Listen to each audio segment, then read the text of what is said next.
What's up, guys? This is Ian here, coach of your Ladner Lantern, bringing you guys another episode of the Draft Recap Series.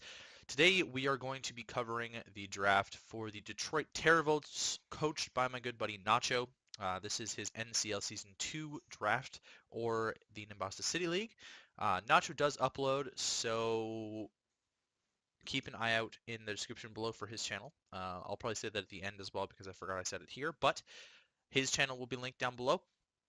Yeah, so going into the draft, I personally I ended up trading with Nacho. We traded draft picks. We were the only draft pick trade. I traded him my third overall pick for his 10th overall pick because I had no idea what I wanted, and he graciously accepted. Um, and he had a pretty good idea of what he wanted with third overall.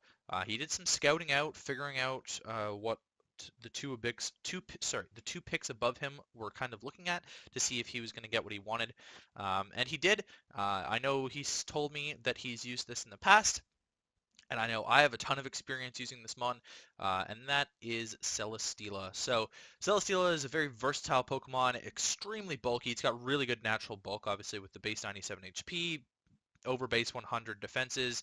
Um, you can go pretty much any way with this set, honestly. Celesteela is kind of insane that you can have at least 4 Beast Boosts. If I'm not mistaken, you can get a Speed Beast Boost as well, I think.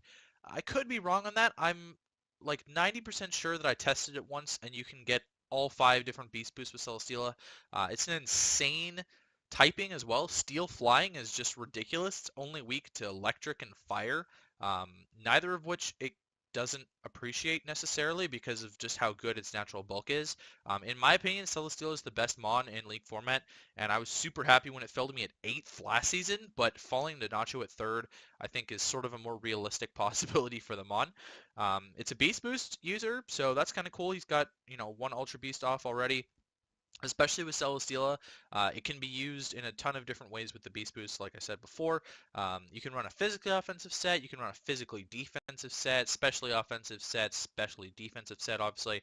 It gets a ton of different good coverage options, things like Seed Bomb, Earthquake, Fire Blast, Heavy Slam's kind of there, but Heavy Slam is just its best stab move because it is so heavy already.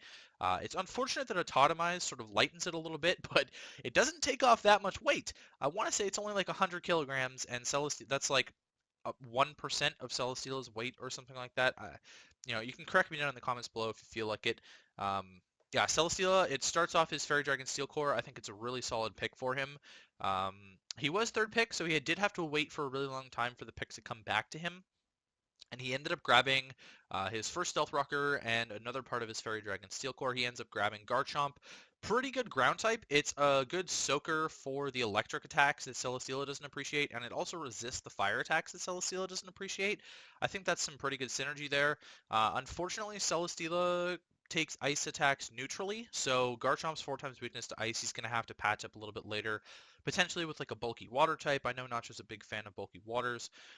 Garchomp is really cool because it's sort of what's the word that I'm looking for? It's a contrast to Celesteela in a way where Garchomp can be run with special attacks. Don't get me wrong, it can be, but it's primarily a physical attacker. It's a very good speedy Pokemon. It's an amazing Scarf user because it sits above those base 100 Pokemon. I've seen a few Rough Skin Rocky Helmets. I know back in Gen 6 that used to be a really common set was like Rough Skin Rocky Helmet with Fire Blast to be able to break through Ferrothorn.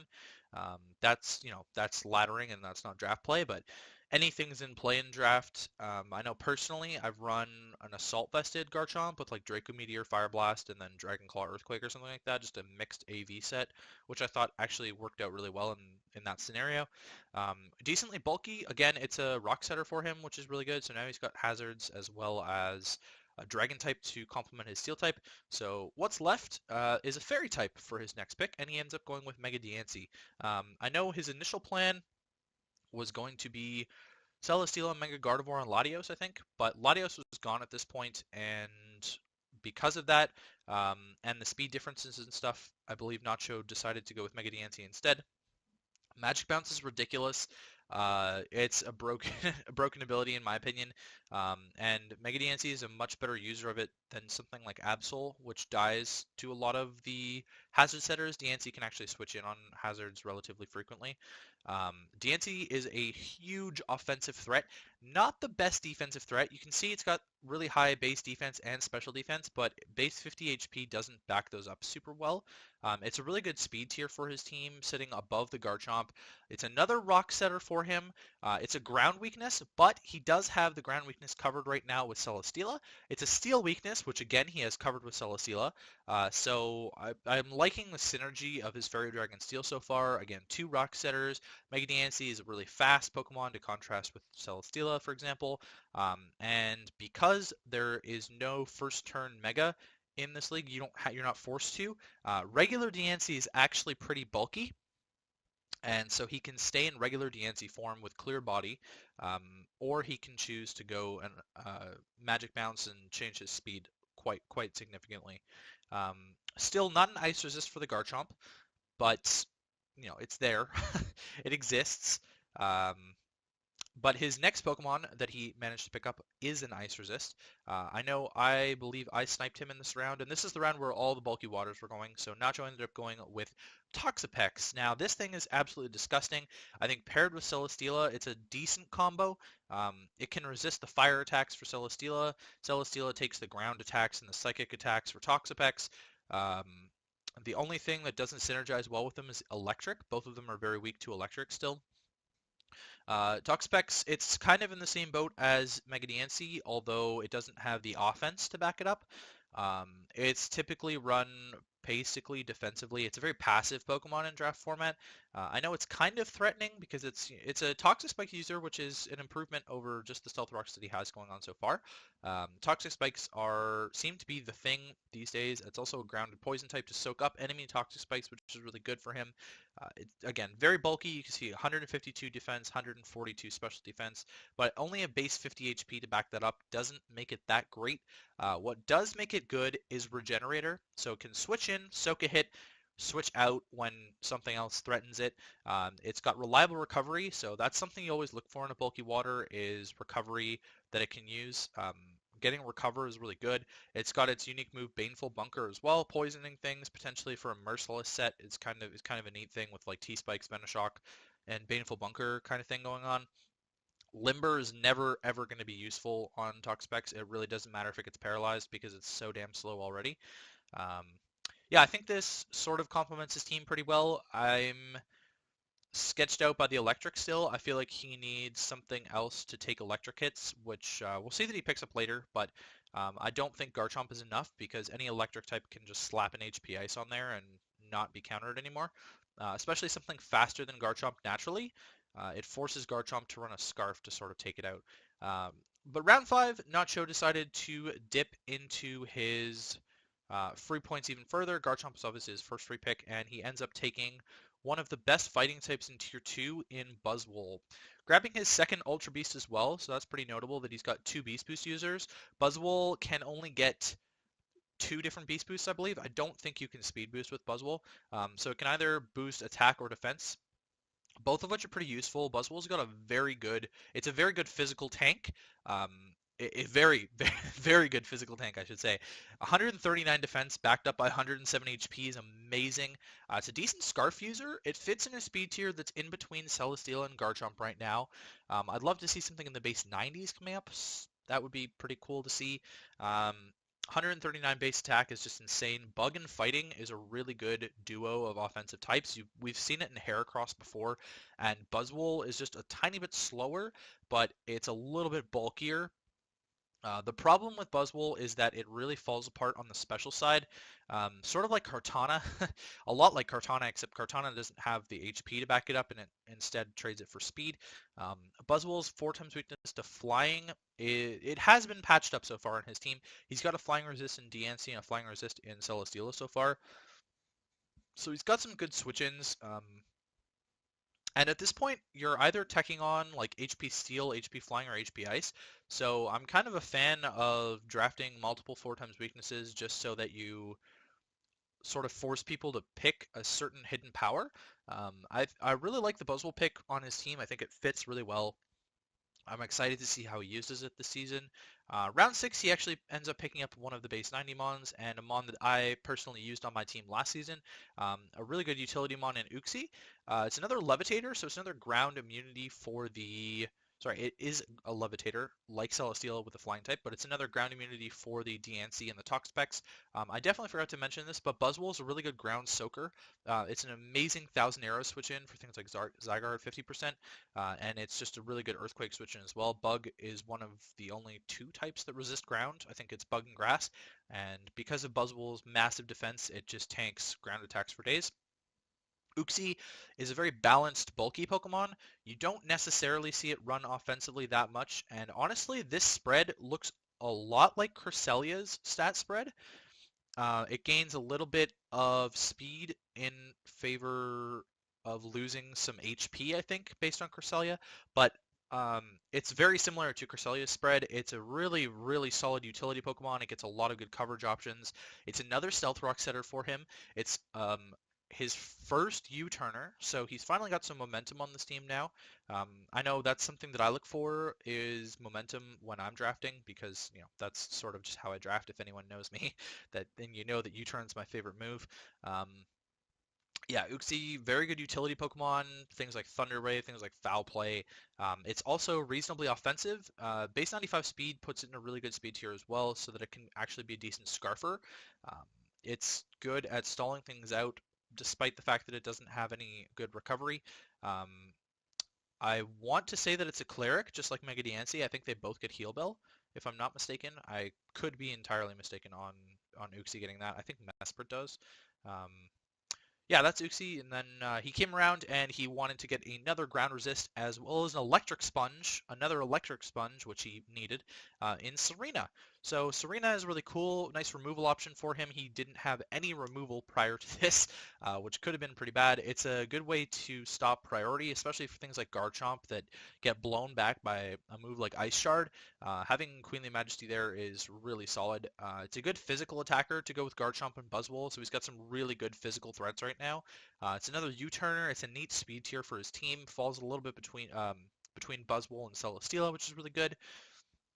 Its other abilities aren't really that great. Technically, it's a cleric. It does get aromatherapy. I think it's a lot better in Ultra Sun, Ultra Moon now that it got synthesis as well. It's a fantastic Assault Vest user. It gets a lot of good coverage options like high jump kick, knockoff, and play rough. Um, it hits really hard. It's a great rapid spinner, great U-turner. It gets Power Whip now, which is a fantastic physical grass type move for it. And that's sort of the gist with Serena. We're sort of getting into more of the niche picks for his team now. It's great that he has some removal, and sort of we'll move on to his next pick, which was Electivire. Electivire is his real electric sponge. I know he's got Serena as an electric sponge, and Garchomp's immune, and now Electivire's immune, but Electivire is going to benefit a lot more than Garchomp will. Getting the motor drive boost and getting that speed boost up, especially since it's a base 95 Mon, maybe not the greatest that he doubled up on the speed with the Uxie, but Electivire is a fantastic, fantastic physical attacker. It's actually a really decent mixed attacker as well. It's got a decent special attack stat. Um, really good physical attack. It's more pivots. Personally, I've used Electivire in the past. I think Vital Spirit is overrated for the most part, but it's very niche in its uses. No one drafted anything that gets Spore this season, I don't think, so you may not see Vital Spirit get used at all. Um, Good coverage options, Ice Punch, Fire Punch, gets things like Wild Charge, Volt Switch, gets Earthquake, I believe. I'm pretty sure it gets Rock coverage, like Rock Slide or something like that. I want to say it gets Knockoff. I'm not entirely sure on Electivire's entire moveset, but I think it can function on this team really well. I'm a little bit worried that he's going too hard on the physical side, and we'll sort of see that he patches that up a little bit later on in the draft, but again, I'm worried that he's going a little bit too hard on the physical at this point. Mega Diancie seems to be his premier special attacker at this point, which is great, but, it's fairly easy to stop one good special attacker. In the next round, he ended up finishing off his Firewater Grass Core. He had the Toxapex, he had the Serena, and now he's going to grab his Chandelure. Schindler is a really good special attacker. Nacho actually had this on his team last season. He ended up picking up a team, but Schindler was on that team, and I think he used it pretty well from what I remember. It's a really good fire immunity as well with flash fire, so it can soak hits for Celesteela well there, and for Serena actually, covering up Serena's weakness as well. Like I said, fantastic special attacker. Base 145 special attack, excuse me, is amazing. It's a great specs user. It's a great scarf user. I've seen a few subcom mindsets, that's out there. Things in draft format can always be run a different way, but I'm not necessarily sure how well a subcom mindset will work on this team. It's reasonably slow, unfortunately, which sort of takes away from its offensive pressure sometimes, just because you can easily sort of outscarf it if you have to. Um, and this is a fairly high tier pick for round 9, so um, he still had some slots left over, I think, or maybe this was a free pick. No, I think this was his second tier 3. He completely had bypassed tier 3 for now, and then Serena into Chandelier were his tier 3s. So he was grabbing kind of what was left at the same time, but it's a ghost type, so it's a spin blocker for his toxic spikes and his rocks, which is kind of cool. Um, he doesn't have the most hazard pressure at this point necessarily, and he can't really stop things from defogging on him. Um, but it is a spin blocker. It can be a physical check with things like Flame Body. It goes through sub with an Infiltrator, which is pretty solid. A lot of teams don't have good Shadow Ball switch-ins, and that's kind of the best part about Chandelure, is that it gets off extremely strong Shadow Balls, backed up by its huge special attack set. And if you don't have a normal type or a dark type to switch into it, then you're kind of going to get blown back. Ghost is a very good offensive typing. I think Ghost and Flying are the two premier offensive typings in Draft League format, and Chandelure is a fantastic ghost type.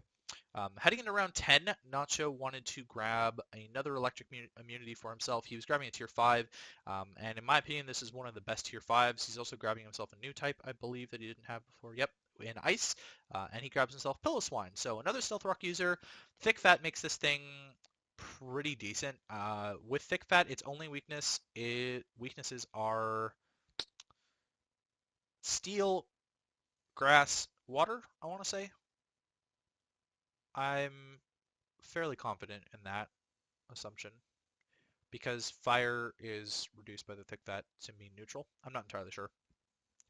Pillow Swine is pretty good. A lot of people call it Pillow Goat because it kind of looks like a goat and because it is super strong in Draft League format. Being able to put in a Violate on this thing with base 100 HP just makes it pretty disgusting, in my opinion.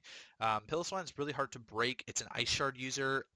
Ice is a really good offensive typing, and it's basically a mini Mamoswine. It's pretty slow, but it makes up for that in its natural bulk. It's got some good options. It gets some decent coverage options. Basically the same that Mamoswine would. Lots of rock, ground and ice, obviously, or stab. I want to say it gets knockoff. I'm pretty sure it gets knockoff. Um, you'll see it mostly running the same sort of sets. It's usually run max HP, max attack, adamant, with a Violate thrown on there.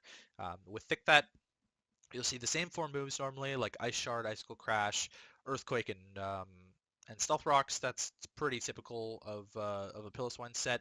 Um, Again, getting into niche things and then in round 11 he ended up picking up another grass type. I'm not entirely sure what he's doing with this, but he ended up picking up Tangela. The other half of his Regenerator core now, he has Regenerator in Toxapex and Tangela. Tangela is extremely bulky on the physical side. It's not that great on the special side, just like Tangrowth is. And unfortunately, you can't really get away with running an Assault Vest on it. You can sometimes, but it's typically you're going to see an Violate on it. So it can take special hits, but not well. It's generally a good physical wall. Grass isn't the best defensive typing overall, but it can check other grass types. It can check rock types. It can check ground types. It seems that he's got a lot of good ground soakers at this point with the Buzzwole, Serena, and the Tangela, as well as his Uxie and his Celesteela to cover off Mega Diancie and Electivire and Chandelure right now. I'm liking the synergy that he's got. I'm not a fan of double grass types. That's just kind of my opinion, I guess. But I feel like if you want, he could have drafted something that was a type that he didn't have previously. Unless he has all of them, I'm not entirely sure on that. I can't think of anything off the top of my head, but he could have all the types. I could be completely wrong. Um, I can't think of anything off the top of my head. But there you go. So now we're going to move on to the strengths and weaknesses of his team. He has a few really good strengths there. He's got 5 grass resists, including 1 4 times resist in what's 4 times resist in Celesteela. Celesteela is a 4 times resist to grass. Lots of good grass soakers, and he's only got 2 grass weaknesses, so grass isn't a great offensive typing to begin with, but it's bad against his team. Seems to be a theme actually with everything going on now.